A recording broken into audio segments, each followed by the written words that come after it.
Middle ఈస్ట్లో యుద్ధం కారణంగా విమాన ప్రయాణాలపై కోలుకోలేని దెబ్బతీస్తున్నాయి. అమెరికా, ఇజ్రాయెల్, ఇరాన్ మధ్య ఉద్రిక్తతలతో ప్రపంచ వాణిజ్యానికి వెన్నెముక వంటి చమురు సరఫరా వ్యవస్థను అతలాకుతలం చేశాయి.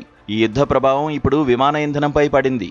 యుద్ధానికి ముందు టన్ను జెట్ ఇంధనం ధర సుమారు $831 ఉండగా ప్రస్తుత సరఫరా లోటు వల్ల అది ఏకంగా $1838 చేరింది.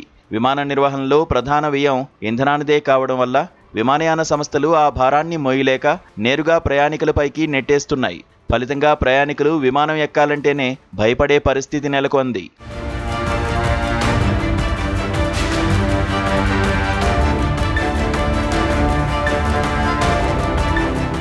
ఇంధన ధరల పెరుగుదల వల్ల విమాన టికెట్ల ధరలు చుక్కలను తాకుతున్నాయి. అమెరికా, యూరప్ దేశాల్లో ప్రయాణించే వారికి ఇది గట్టి దెబ్బగా మారింది.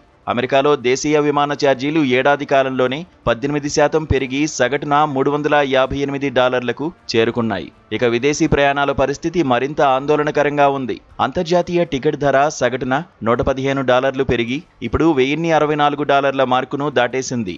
అంటే ఒకప్పుడు సామాన్యులకు అందుబాటులో ఉండే అంతర్జాతీయ పర్యటనలు ఇప్పుడు సంపన్న వర్గాలకే పరిమితం అయ్యేలా కనిపిస్తున్నాయి. వీటికి తోడు లగేజీ ఛార్జీలు అదనం.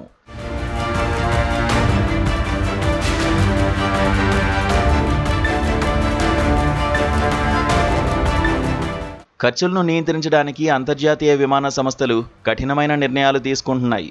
జర్మనీకి చెందిన దిగ్గజ సంస్థ లుఫ్తానా ఈ వేసవి సీజన్లో ఏకంగా 20,000 స్వల్ప దూర విమానాలను రద్దు చేస్తున్నట్టు ప్రకటించింది. మరికొన్ని సంస్థలు తమ మొత్తం సర్వీసుల్లో 5% మేర తగ్గించాయి. ప్రస్తుతం కొన్ని కంపెనీలు ఇంధన హెడ్జింగ్ ద్వారా తాత్కాలికంగా నెట్టుకొస్తున్నా యుద్ధం ఇలాగే కొనసాగితే ఆ వ్యూహాలు కూడా పనిచేయవని నిపుణులు హెచ్చరిస్తున్నారు. అందుకే ప్రయాణికులు ఇప్పుడు బడ్జెట్ చేతన నిర్ణయాలు తీసుకుంటున్నారు. రాబోయే రోజుల్లో విమాన ప్రయాణం మరింత ప్రియం కానుంది.